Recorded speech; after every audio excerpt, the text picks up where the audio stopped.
Welcome back folks, with Stalker 2 officially out. We have a lot of release news to cover, from performance, responses, messages from developers, A-Life 2 system being broken and much more, so let's get into it. As I mentioned, with the release of the game, one of the biggest complaints people have been posting was about performance, with frame rate dropping in populated areas and in various pockets around the map, as well as general bug fixes. Now GSC went to social media to release the message thanking people for playing and acknowledging the issues, saying this: "Nevertheless, Stalker 2 is a massive game. We understand that in such a game there may still be rough edges. We literally haven't released anything of this scale before. We're absolutely committed to being here, monitoring your feedback and quickly fixing any issues that need our attention. In the first days after release, we'll be working with hotfixes, rolling them out as precisely as possible but as frequently as we can. Then we'll switch to larger updates that include constant improvements.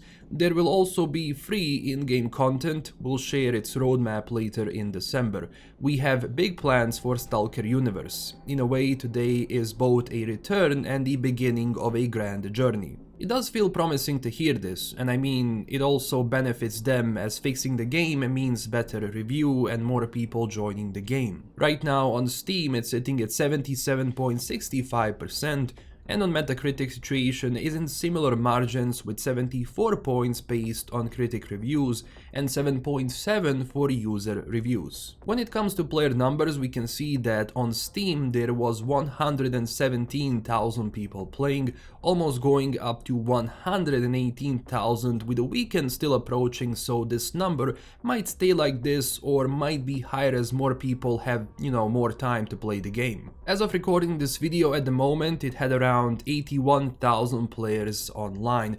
I would also show you depots, which usually show QA branches that signal an upcoming update, but I don't know if they haven't posted it, or maybe they privated it, being that, well, this became an option recently on Steam, so it's going to be a lot tougher to see when updates are gonna be coming or what devs are working on behind the scenes. In the other news, we also have to talk about A-Life 2 system, which is one of the staples of Stalker, where mutants and stalkers roam around the map, react to one another, making each trip more dynamic and different, as well as making the world feel alive.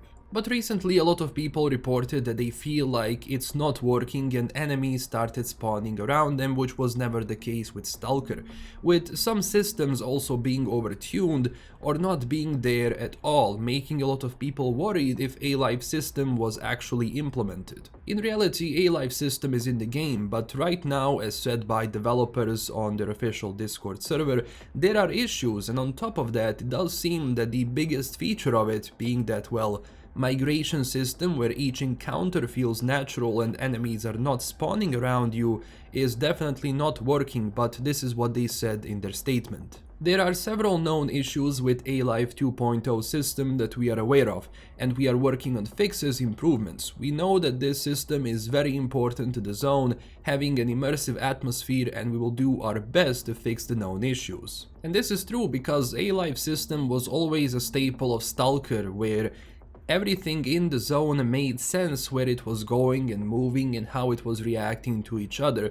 When you start spawning people around you, which is currently the case in some areas, especially when it comes to some of the mutants that spawn and even bandits which appear out of nowhere, this can be very problematic because it removes that feeling of things naturally developing, which was really strong in the original trilogy. So devs are aware of the situation, and I will keep you posted once we have more information, being that in any case they have a lot of different areas of the game to cover, and I don't think it will happen fast. But release pressure is over, so now at least they can take all of the feedback and start fixing it one by one. Same developer also mentioned that they are aware of this issue with the A-Life system being one of the, well, biggest complaints for the community, and this could mean it will be prioritized among other things for now. They also posted a page in case you need to make a request or report a bug. I will leave all of the links in the description as always so you can check them out. During my first impressions video I showed you frame rate I was getting,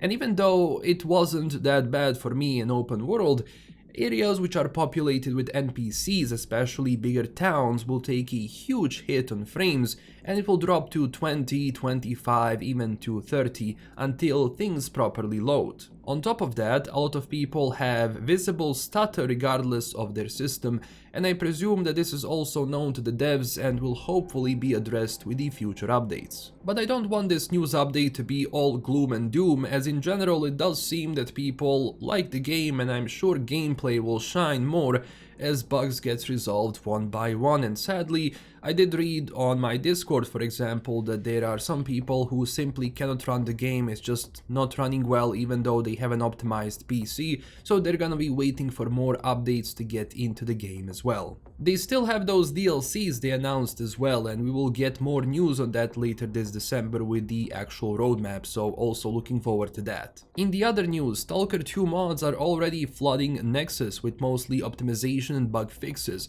but also some quality of life improvements, and looking at these numbers, especially downloads, I'm sure modding community is going to be vibrant, because if it stayed popular to this day, ever since the first game was released, new game will mean expansion in popularity and later down the road, mod packs. I know people are already asking for Anomaly 2, which, you know, I cannot wait as well, but if it happens, it's gonna be a while until that's out, because when you think of mods, which are also frameworks and basically whole different beasts, they need a lot of time to be made, so let the game sit a bit before we start getting those. But for the time being, we're definitely gonna be getting smaller mods which are ultimately going to add up to create something special. But of course be careful with mods, as I'm not sure if updates will break it and if removal will be easy, and especially because the game is 160 gigabytes, it's not something you really want to reinstall, you know, willy-nilly.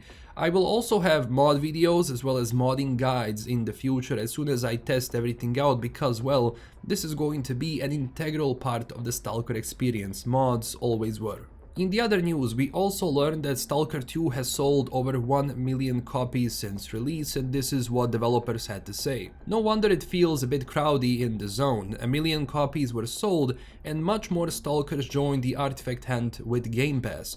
This is just the start of our unforgettable adventure. The Heart of Chornobyl emanates stronger with each of us. With gratitude as deep as X-Labs network, we want to say thank you, Stalkers. So yeah, 2 days, 1 million copies sold plus Game Pass. It will be very interesting to see how this game develops further on and how the sales actually go, like, in the next few months, because I think as, you know, more updates roll out, more patches roll out, I think more people are gonna be jumping into this, or at least these are my thoughts. I don't know if that's gonna be actually happening, we'll see, but usually that's the case. When the game is updated, patched, people go back to it. And for the last bit of news, for PC players, keep in mind that there is a fix for mouse input lag thanks to a user on Reddit. I will also leave a link to it down below. But what you need to do in case you are on, for example, Steam or GOG, is go to your app data by going in search and typing %appdata%. Open the folder and go into app data folder by clicking here. Go to local, find Stalker 2 folder, saved, and then before you do this, copy this saved file on your desktop just in case as backup. After that, open config, then Windows and find input folder. Open it in Notepad and paste this. You can find this on the Reddit link down below. Save it and exit. This should fix these issues, and you can actually now have full control as it turns off mouse smoothing and acceleration. If this doesn't work for you, well, there is actually a mod for it which I will leave down below in the description so you can check it out. And these were all of the news we have for today. Thank you for watching. If you enjoyed the video, consider liking and subscribing for everything Stalker 2, and join our community on Twitter and Discord. As always, huge thanks to our current Patreon supporters, and for the time being, get out of here, Stalker.